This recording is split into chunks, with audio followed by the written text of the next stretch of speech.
Bueno, empezamos, bos días. Rematado o Consello de Asunto de Galicia, como sempre, doulles conta dos asuntos máis importantes sobre os que tratamos e acordamos. O primeiro, a proposta da Consellería de Sanidade, dentro dos acordos aos que chegamos recentemente sobre a descentralización do grado de Medicina, hoxe acordamos un cambio sobre o que se viña facendo dende o ano 2001, donde, dende ese ano, Sergas tiña un acordo que iba se prorrogando de xeito sucesivo coas tres universidades galegas para as titulacións, para a impartición das titulacións sanitarias. Había un acordo específico para cada unha das tres universidades.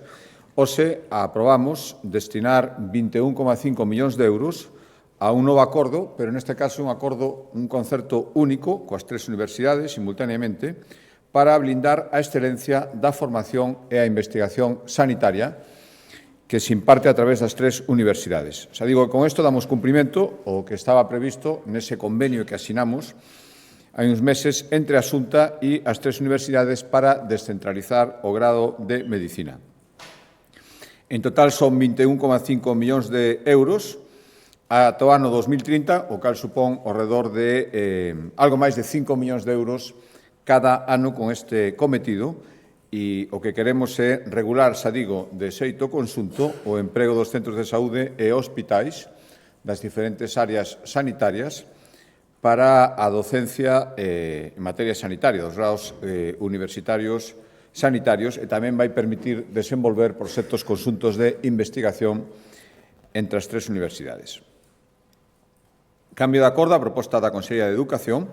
Seguimos coa captación e retención de talento, que son obxectivos estratégicos do Plan Galego de Investigación e Innovación 25-27. Hoxe autorizamos, dentro deste Plan Galego, con este horizonte ata 27, reforzar os 10 centros de investigación de excelencia que existen en Galicia con 40 investigadores máis en 5 anos. Para isto será necesario, foi o que os acordamos, un investimento de 9 millóns de euros que será canalizado a través das tres universidades e de FEU, a Fundación Empresa Universidade de Galicia. Este reforzo de 40 investigadores máis enmárcase nunha iniciativa estratégica dentro deste plan que bautizamos como Talent Gal e que supón que, xa digo, 40 investigadores con contratos que terán unha duración de 30 meses e que se centrarán nas áreas que ahora mesmo máis interesan o I máis G máis I galego, que son a biotecnoloxía, a medicina, a química e as ciencias mariñas.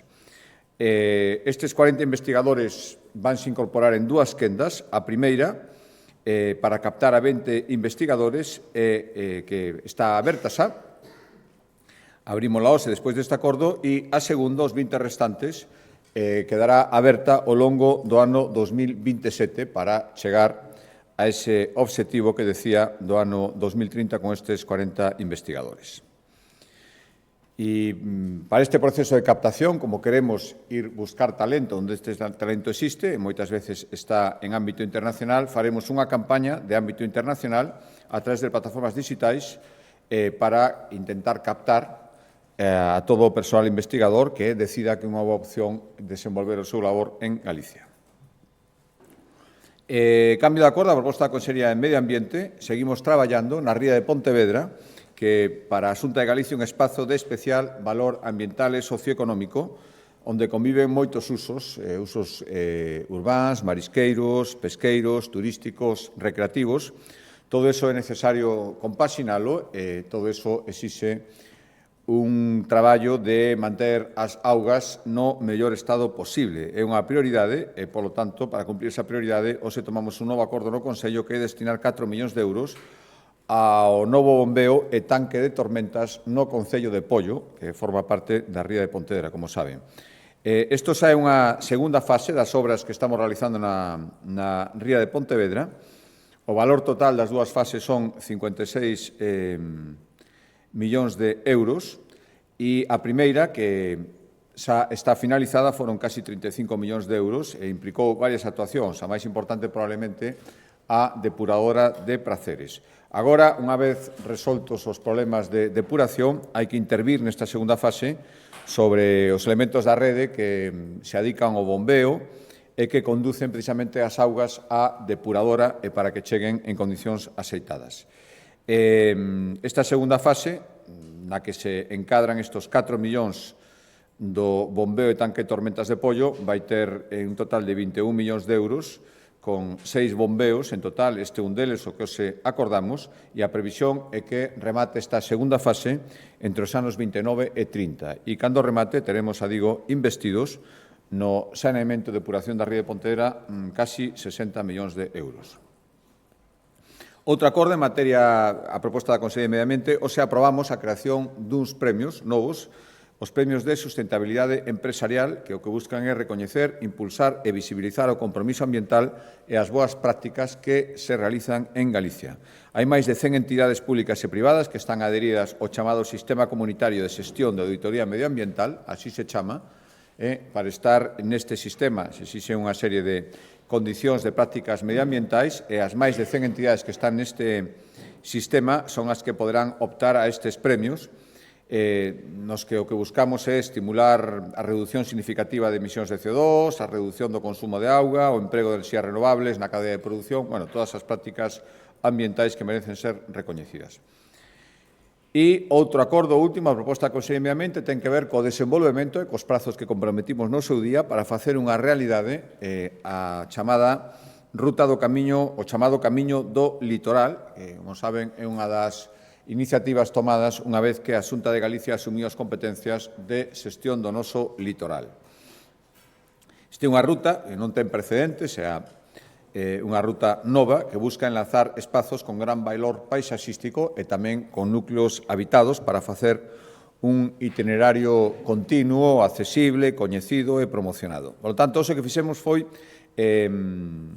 aprobar o inicio dos traballos que faltaban, que son os de sinalización e pequenos acondicionamentos do camiño do litoral. A intención, se algúns tales que estaban empezados, basicamente son de sinalización e a intención é que este verán este camiño xa se poida percorrer. Son 1,4 millóns de euros para identificar de xeito uniforme e unitario os itinerarios, instalar sinais, ademais elaboradas con materiais reciclados, reforzar a accesibilidade e a seguridade en algúns tramos onde é necesario e ofrecer tamén toda a información sobre este camiño a través de unha app que se creará o efecto. E tamén hoxe démoslle o visto bo definitivo o trazado definitivo da ruta, que van ser máis de 1.300 kilómetros, poderánse facer tanto a pé como en bici, 52 etapas, dende Ribadeo ata a Guarda, e que se vai complementar, ademais, con 2 variantes fluviais polos treitos finais dos ríos Ulla e Miño. Cambio de acordo, a proposta da Axencia Galega de Turismo e dentro do plan global que ten a Xunta de Galicia para mellorar a seguridade viaria e a accesibilidade en determinados tramos do camiño, son 40 millóns de euros en total, hoxe acordamos aprobar o proxecto definitivo para mellorar a seguridade no camiño do inverno con 13 novas sendas pionís que se van a executar dentro deste plan global e que buscan facilitar un tránsito seguro nos tramos que coincide o camiño, neste caso o camiño de inverno, coa rede viaria, coa circulación de automóviles. A proposta da Consellería de Cultura, outro acordo, hoxe aprobamos renovar a colaboración que dende o ano 2019 vimos mantendo coas dióceses galegas para facer pequenas actuacións de reparación e mantemento en bens de valor artístico que son de titularidade das dióceses, de titularidade eclesiástica. Dende o ano 2019 levamos investidos casi 2 millóns de euros en moitas pequenas actuacións que, sobre todo, son solucionar humidades, arranxar cubertas, pequenos derrubamentos, e hoxe o que facemos foi seguir mantendo esta colaboración e aprobar 600.000 euros para actuar en 12 igrexas parroquiais. 5 están en Pontevedra, 4 en Lugo e 3 en Ourense. Cambio de acordo de Consellería, Consellería de Vivenda, primeiro as competencias de infraestructuras e despois de vivenda. En infraestructuras, hoxe tomamos 2 acordos importantes para seguir cumprindo lograr a execución de 2 infraestructuras importantes. Unha delas é a variante de Viveiro, hoxe aprobamos autorizar xa a licitación do proxecto constructivo. A variante vai permitir salvar a ría e o núcleo de Viveiro e conectar a vía de alta capacidade de Costa Norte coas estradas Lugo 540 e Lugo 862. Xa, noutros consellos hablamos desta infraestructura, vai ter un percorrido de 6,2 km e un investimento por parte da Xunta de Galicia de 40 millóns de euros. Licitamos o proxecto constructivo en canto este elaborado, que esperamos tenerlo no último trimestre deste ano. O seguinte paso xa sería, despois do trámite de información pública, a licitación da obra. Isto respecto á primeira infraestructura, decía que eran dúas. A outra é non é unha nova infraestructura, é un acondicionamento importante de casi 16 millóns de euros. Estou falando do acondicionamento da estrada Ourense 533 entre o Concello da Gudiña e o Concello de Viana do Bolo. Xa digo, 16 millóns de euros. O que facemos é someter a información pública o proxecto de trazado, o proxecto deste este acondicionamento vai variar o trazado da estrada actual e sometemos a información pública o novo trazado. Que queremos aquí? Mellorar pois esta estrada, que ten 15 kilómetros, ten moitos tramos, os que coñezan, onde é moi complicado facer adiantamentos e resta moita fluidez ao tráfico. Por lo tanto, proposta de trazado que se somete a información pública, mellora interseccións ata 8, renova a capa de rodaxe e implanta en varios tramos carrís adicionais. En canto este aprobado este proxecto de trazado, logo de información pública, xa pasaríamos a licitación do proxecto constructivo para seguir dando pasos ata a execución da obra. Mesma consellería, pero decía ahora acordos en materia de vivenda, como sempre, como en casi todos os consellos, en todos, seguimos dando pasos para cumprir ese obxectivo de 4.000 vivendas en 4 anos. Hoxe acordamos licitar por algo máis de 10 millóns de euros a construción de 58 novas vivendas públicas en Ferrol, no barrio do Bertón, onde estamos concentrando unha parte importante da construción de vivenda pública da Xunta de Galicia na cidade de Ferrol. Digo, 58 novas vivendas, 10 millóns de euros, nunha parcela que xa está urbanizada, titularidade da Xunta de Galicia, de casi 2.000 metros cuadrados de superficie. Con estas 58 novas vivendas, xa son 353 as que están en marcha neste mesmo barrio de Bertón, que, como decía, onde estamos concentrando casi toda a construción de vivenda pública en Ferrol. Cambio de consellería, varios acordos en materia de política social. Hoxe aprobamos unha colaboración co Concello de Porriño para construir un centro de día no municipio, na parroquia de Atios, concretamente. Vais a acondicionar a antiga escola unitaria, no lugar de Covelo, en Atios.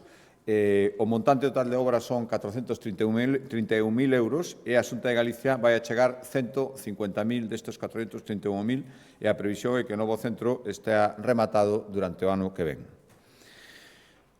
Tamén de política social, neste caso non é un acordo, é un balance que facemos tamén periódicamente sobre o cumprimento dunha iniciativa que a día de hoxe, dende logo coa amplitude e xa cos anos que leva en Vicencia, só existe en Galicia. Estou falando da asistencia, da axuda económica que a Xunta de Galicia proporciona aos enfermos de ELA na nosa comunidade autónoma. Como saben, a ELA é unha enfermidade que provoca un deterioro moi grande de quen a padece en pouco tempo, pasa unha situación de gran dependencia. Xa digo que levamos dende o ano 2023 apoiando os pacientes de ELA con unha cantidade ata 12.000 euros anuais, e que en Galicia se concede o 100% dos pacientes diagnosticados de ELA, dende o momento en que reciben ese diagnóstico e que, por suposto, son compatibles con calquera outra axuda pública que poidan obter. Dende o ano 2023 son unha media de 200 pacientes de ELA en Galicia os que se benefician, todos aqueles diagnosticados, da axuda da Xunta de Galicia, ademais de outras axudas. En Galicia tamén fomos pioneiros na creación dunha vía preferente para declarar a dependencia das persoas con ELA, de modo que poideran acceder aos servizos derivados das súas necesidades moi grandes no menor tempo posible. Ben, isto contrasta coa situación. Saben que no ano 2024 aprobouse a lei ELA por parte do Goberno Central. A verdade é que foi unha lei que se aprobou e se elaborou ao marxen das comunidades autónomas e hoxe tamén nos datos analizados polo Consello da Xunta de Galicia vemos que menos do 10% dos 200 pacientes galegos de ELA que reciben a axuda da Xunta de Galicia teñen reconocido neste momento o máximo grado de dependencia, grado 3+, que é o que exixe a lei estatal do ELA para recibir as axudas estatais. Polo tanto, solo menos de 20 pacientes dos 200 que reciben a axuda da Xunta de Galicia están recibindo a axuda do Goberno Central. Outro acordo en materia de política social, hoxe démoslle luz verde a convocatoria das axudas que derivan da xestión do 0,7% do IRPF que está adxudicado para a súa xestión ás comunidades autónomas dende hai uns anos. Hoxe aprobamos convocar estas axudas un ano máis. O orzamento inicial son 35,5 millóns de euros que, polas estimacións de outros anos, creemos que chegará a casi 42,5 millóns de euros unha vez que o Ministerio de Facenda confirme o montante definitivo do que supón este 0,7% asignado a Galicia. Seguiremos financiando programas e investimentos a entidades sociais que traballan no eido da infancia, persoas maiores, na discapacidade ou prevención da violencia machista. Estas cantidades que prevemos invertir, ata 42,4 millóns de euros, supón un aumento importante respecto ás derradeiras, aos do ano pasado, casi un 20% máis de cuantía. O ano pasado, o 0,7% que xestiona a Xunta de Galicia financiou 733 proxectos presentados por 167 entidades.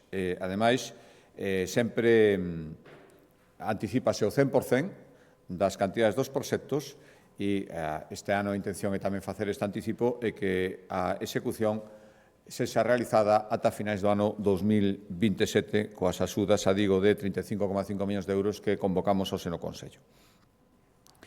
Outro acordo en materia de política social, este ten que ver coa loita contra a violencia machista. Hoxe aprobamos seguir colaborando, incrementando nun 40% a axuda que mantemos a través dun convenio coa Casa de Acollida de Chantada para acoller a mulleres vítimas de violencia machista e os seus fillos e fillas. As prazas pasarían con este aumento de 7 a 10, as prazas dispoñibles, e, para que se faga unha idea, esta Casa de Acollida residiron nos últimos anos 70 mulleres e 47 menores. Por lo tanto, justifícase sobradamente este aumento da axuda que estaba recibindo. E outro acordo de política social, hoxe acordamos destinar casi 400.000 euros, 385.000, a colaborar coa Federación de Mulleres Rurais de Galicia para que sigan traballando na formación e inserción laboral de mulleres do ámbito rural no sector dos coidados. É o 5º ano consecutivo que contan co apoio da Xunta de Galicia e o obxectivo é que máis de 2.000 mulleres, preferentemente maiores de 45 anos, participen nestas accións formativas e teñan unha oportunidade laboral unha vez recibida esta formación, xa digo, no sector dos coidados. Paso ao sector primario, Consellería do Mar. Seguimos chegando a acordos coas cofradías dentro dese plan global de casi 23 millóns de euros que aprobamos hai uns meses no Consello da Xunta de Galicia para contribuir a paliar os danos derivados dos temporais deste inverno. Hoxe aprobamos 4 novos convenios coas cofradías de Barallobre, Moaña, Carril e Agrupación Río Anllóns. Xa son 9 as cofradías que se acollen estes convenios dende que estamos asinándolos e o orzamento nesta ocasión para estas 4 convenios é de 1,6 millóns de euros e tamén será, pois, como nas ocasións anteriores, para preparar o terreo, sementar bivalvos, dotar de ingresos e tamén dotar de ingresos profesionais, lóxicamente, mentras non podan retomar a súa actividade con normalidade. A proposta da Consellería de Facenda, 2 acordos. O primeiro, seguimos desplegando e mantendo a rede de aula chamada CEMIT, que son eses 93 centros que mantemos en 90 concellos, moitos deles moi pequenos, e que van dirixidos primeiro á alfabetización digital e despois á adquisición de maiores capacidades tecnolóxicas ás persoas que pasan por estas aulas. 130.000 persoas se benefician destas 93 aulas CEMIT e hoxe o que fixemos foi destinar 700.000 euros á programación de formacións digitais destas aulas que existen non en todos os concellos de Galicia, van dirixidos a 59, que son os que organizan máis de 100 horas de cursos. Por lo tanto, os que desenvolven unha actividade formativa máis intensa reciben esta maior cantidad destes 700.000 euros, 59 concellos, que os aprobamos en Consello. En total, xa digo que son 90 concellos os que teñen unha aula CEMIT. E outro acordo, decía que eran dous, en materia a proposta da Consellería de Facenda tamén ten que ver coas súas competencias na Axencia Galega de Novas Tecnoloxías e ten que ver co contratación de 10 millóns de euros para dispoñer do material preciso para renovar e manter a infraestructura digital, todo cableado, para entendernos, que conecta todos os servidores e dispositivos tecnolóxicos e de comunicacións da Xunta de Galicia. Existen ao redor de 3.000 centros corporativos na Xunta que necesitan algún tipo de conexión tecnolóxica. Lóxicamente, ten que ser unha infraestructura robusta, moderna e adaptada ás novas necesidades que teñen que ver tamén coa ciberseguridade. Son 3 millóns de euros máis que o ano anterior e poderán adherirse a este un convenio marco todas as entidades locais, concellos, diputacións, universidades, en xeral todo o sector público galego que estime convinte decida acollerse este proxecto marco para toda a infraestructura digital cableado para conectar os diferentes centros corporativos da Xunta ou das entidades públicas que decidan adherirse. Outro cambio de consellería, a proposta da Consellería de Economía, os aprobamos destinar 3 millóns de euros a seguir apoiando a transformación digital das PEMES galegas. Sen ninguna dúbida, todo camiña hacia digitalización das PEMES, de todas as empresas en Galicia, para facelas máis competitivas. Lóxicamente, canto máis pequena sexa empresa, máis dificultades terá sin axudas para chegar a esta digitalización. De eso, estes 3 millóns de euros para brindarles apoio ante os novos retos tecnolóxicos e mellorar a súa competitividade. Irán dirixidas, como nos anos anteriores, sobre todo a temas de ciberseguridade ou xestión das relacións digitais con clientes e proveedores. A proposta da Consellería de Emprego, cambio de acordo, hoxe acordamos lanzar por primeira vez axudas para favorecer a remuda xeracional nun sector no que tamén se está convertindo nun problema, como outros moitos, a falta de relevos. Estou falando dos oficios artesanais. Por lo tanto, imos destinar 1 millón de euros a que 50 rapaces e rapazas que queran formarse no sector da artesanía poidan aprender este oficio en obradoiros artesáns que deciden colaborar nesta iniciativa. Terán un contrato estes 50 mozos e mozas de 12 meses e a Xunta chegará entre 10.000 e 16.600 euros por contrato.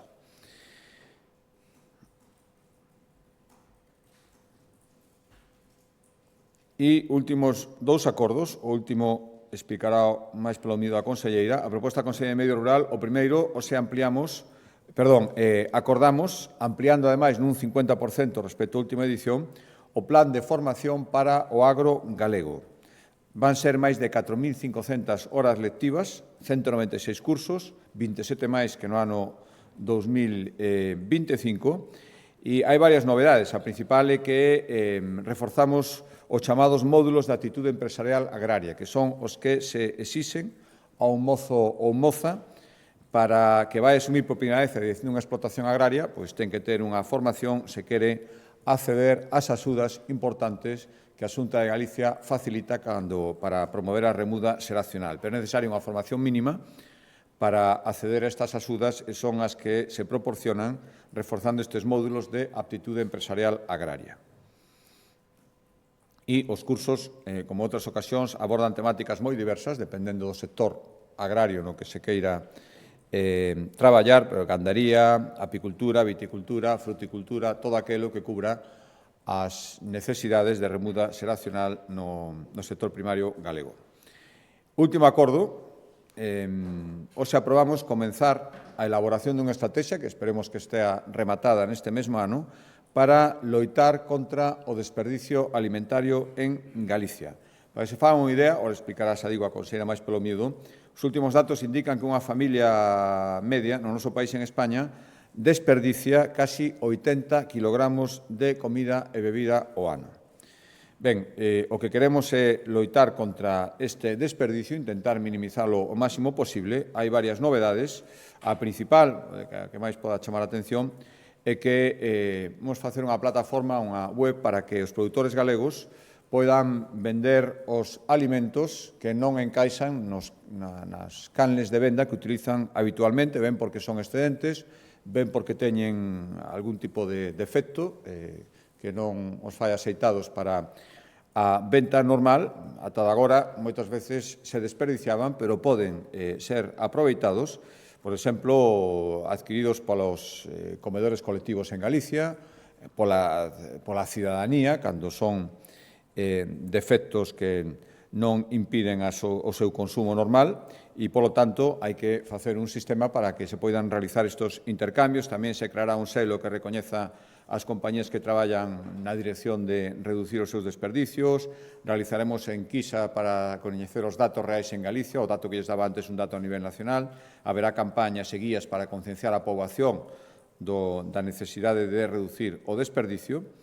E, polo tanto, hoxe iniciamos a tramitación desta estrategia, que a intención é que estea rematada e, polo tanto, de aplicación no ano 2027. Pero para máis información, doi a palabra á conselleira.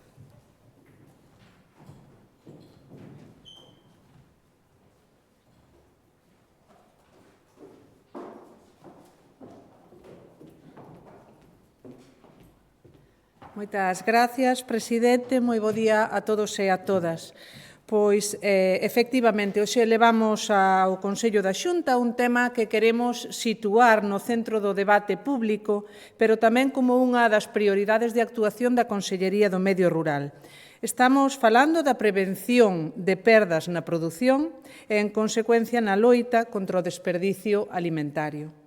É dicir, do que podemos facer en conxunto como sociedade para evitar que os alimentos rematen sendo un residuo, pero tamén do que podemos facer dende o Goberno galego para ofrecer aos produtores que lles podemos ofrecer ante eses excedentes ou, como ben dicía o presidente, ante eses produtos que non cumplen eses estándares estéticos que exixe o mercado, pero sí que teñen excelente calidade.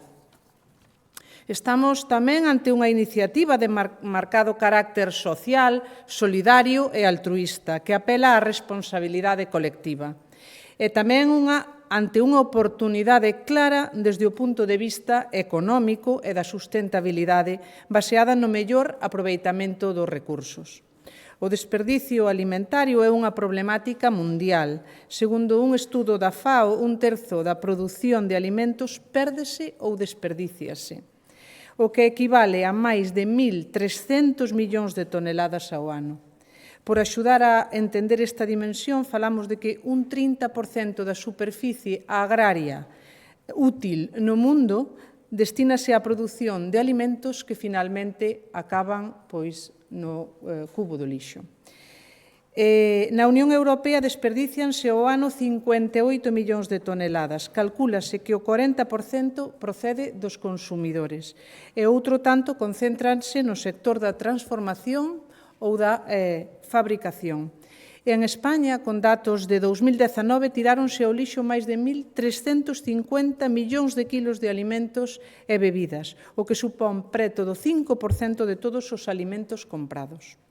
Os fogares españois desperdician un 6% de alimentos en base á data de consumo preferente, que non de caducidade. E se analizamos todo o que se desperdicia, concluímos que cada persoa perde entre 150 e 400 euros ao ano. Estas cifras creo que nos invitan a todos á reflexión e que nos animan a reforzar as medidas que actualmente xa temos en marcha na nosa comunidade a través de diferentes departamentos. E tamén nos permiten entender que evitar o desperdicio alimentario non implica producir menos, senón producir mellor, valorizar os produtos, outorgarlles valor engadido e aproveitar todo o seu potencial. Estamos a falar, polo tanto, de economía, de redución de custos e de evitar perdas económicas para todos os elos da cadea. Por iso, tal e como acaba de anunciar o presidente Rueda, hoxe avanzamos que neste 2026 elaboraremos e presentaremos a primeira estrategia de prevención de perdas e loita contra o desperdicio alimentario de Galicia. Esta estrategia comprenderá todos os elos da cadea alimentaria e incluirá unha serie de medidas que se irán desenvolvendo a curto, medio e longo prazo. Algunhas delas xa as avanzamos no Consello de hoxe. Como medida máis inmediata, habilitaremos un espazo web dentro do portal da Consellería do Medio Rural con información de relevancia sobre este asunto. E relacionado con este punto, elaboraremos un documento de preguntas e respostas habituais, dado que desde a entrada en vigor desta nova normativa, a comenzos do pasado mes de abril, estamos recibindo numerosas chamadas e consultas sobre a aplicación da norma. Deste xeito, unha vez máis, poñémonos a disposición de todos os axentes da cadea alimentaria para responder ás súas dúbidas e acompañalos ante este novo escenario. Como indicaba ao comenzo, dispoñemos de datos a nivel mundial, europeo e estatal sobre esta problemática e tamén queremos coñecer de preto a realidade que temos en Galicia. Por iso, conxuntamente coa Consellería de Medio Ambiente e Cambio Climático e do Instituto Galego de Estatística, realizaremos enquisas para diagnosticar a dimensión da nosa comunidade en diferentes ámbitos. Nos fogares, no sector primario, na industria alimentaria, na distribución e no sector horeca. E levaremos tamén a cabo varias campañas de sensibilización, concienciación e formación. Ademais, e tendo en conta o dato que comentaba anteriormente de que un 6% dos produtos que se compran nos fogares españois se desperdician en base á data de consumo preferente, elaboraremos fichas informativas sobre a diferencia entre esta indicación e a data de caducidade. O obxectivo é reducir ao máximo o desperdicio vinculado a esta casuística.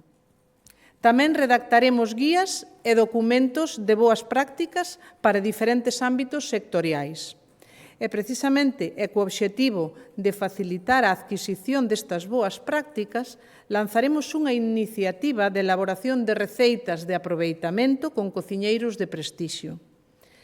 E, sobre todo, dende a Consellería do Medio Rural, queremos enfocar esta estrategia de prevención de perdas de produción e loita contra o desperdicio alimentario cara aos produtores, cara ás industrias e tamén cara ás empresas de alimentación.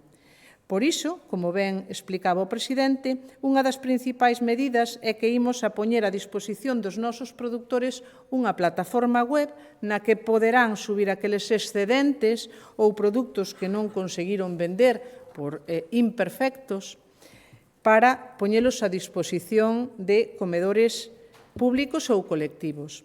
É dicir, que un produto, porque non cumpla cos estándares de forma, de tamaño ou co que establece o mercado, pero que ten igualmente moi boa calidade.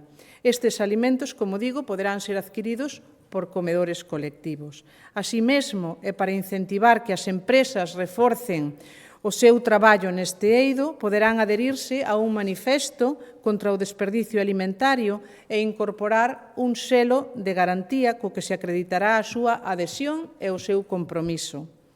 En este sentido, dende o Goberno galego, organizaremos unha xornada anual de distinción e recoñecemento público para todas aquelas entidades que estean desenvolvendo boas prácticas nesta materia.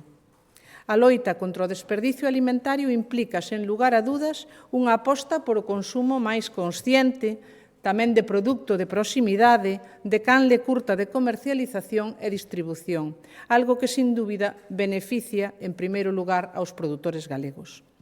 Reducir e evitar desperdicios alimentarios valoriza aínda máis a calidade dos produtos galegos. Engade un diferencial de sustentabilidade, mellora os rendementos económicos e abre novas vías de ingresos para os produtores, ao tempo que acelera a implantación desa economía circular.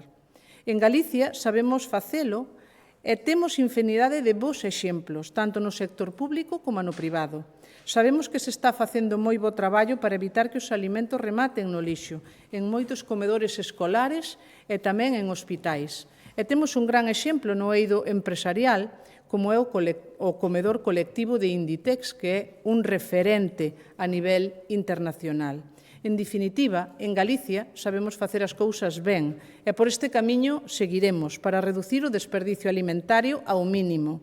Farémolo mediante un traballo coordinado e transversal, asentado na futura estratexia que hoxe botamos a andar, con accións novidosas que reforzarán as que xa se están facendo actualmente. Moitas gracias e quedo á súa disposición por se teñen algunha pregunta. Hai preguntas?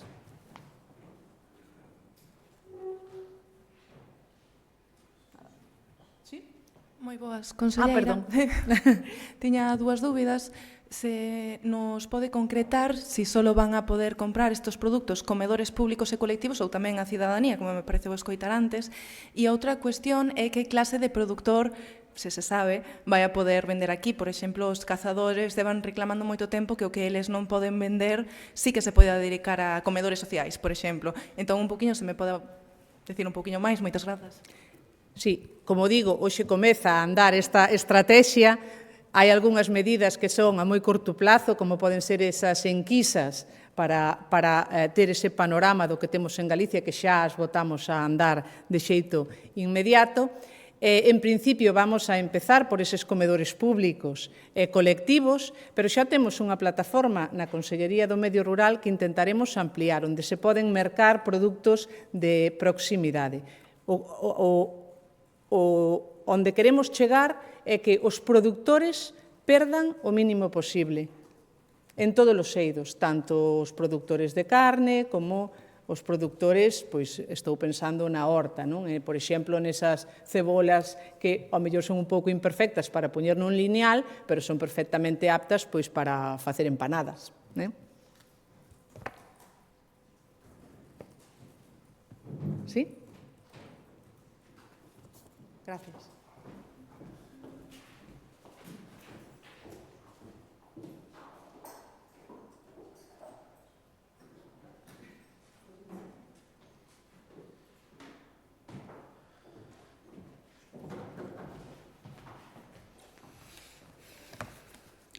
Bo día, presidente. Quería preguntarlle sobre sanidade, esas camas previstas que se van pechar este verán, o 10%, din os profesionais que vai a tensionar aínda máis o sistema e que pode poñer en perigo a atención durante o verán. Non sei se considera que se pode matizar ese plan de peche de camas do verán e, en todo caso, se nos pode detallar en que vai consistir. Gracias.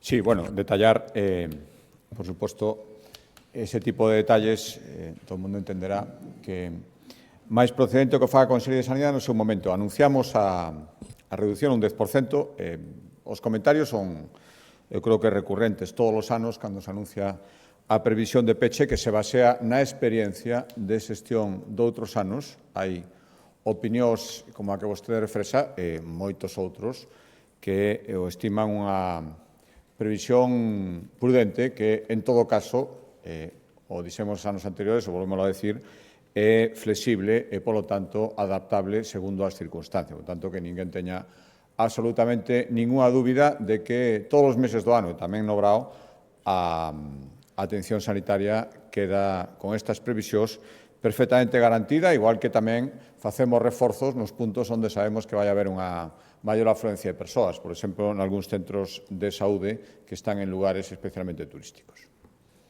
Bos días, presidente. O conselleiro de Educación falou a semana pasada ante os problemas que houve nos exames de selectividade de que a Xunta querería ter unha presencia maior na organización das probas. Quería preguntarlle se nos pode concretar un pouco máis en que consistiría esta participación da Xunta, partindo de que os exames os seguiría facendo un grupo de expertos, pero non sei ata que punto pode mellorar a xestión a Xunta. E logo, quería preguntarlle, estes días sabe que está de visita o Papa en España, falou en varias ocasións do apóstolo. Quería preguntarlle se iso fai albergar máis esperanzas de que poda vir o ano que ven ao Xacobeo. Gracias. Ben, bueno, o primeiro, efectivamente, todos vimos o que sucedeu a semana pasada. Eu quero insistir unha vez máis, creo que está claro, pero en todo caso, eu vou recordar que a Xunta nin prepara, nin revisa, nin corrixe as probas da PAU. Encárgase unha comisión moi coñecida estes días, a CIU, que depende en exclusiva das universidades. E, polo tanto, eu comprendo perfectamente a indignación dos rapaces e rapazas, xóganse moitísimo, e, polo tanto, teñen dereito a exixir que fallos que a eles non se lles toleraría en ningún caso, que tampouco os que os examinan poidan cometer ningún fallo. E tamén a indignación das súas familias, eu creo que da sociedade en xeral, que pensamos que este tipo de fallos non poden darse. Creo que é boa autocrítica, moita máis da que houbo. Vanse coñecer agora os criterios de avaliación, esperemos que sexan en beneficio de todas as persoas que poderon sufrir os persuicios dos fallos cometidos, e nós xa sabemos que xa se sabe, porque coa anterioridade a que coñeceramos estes fallos, as probas da semana pasada, xa estábamos reclamando unha maior participación. A Xunta de Galicia realiza moitas oposicións con moita xente ao longo do ano e,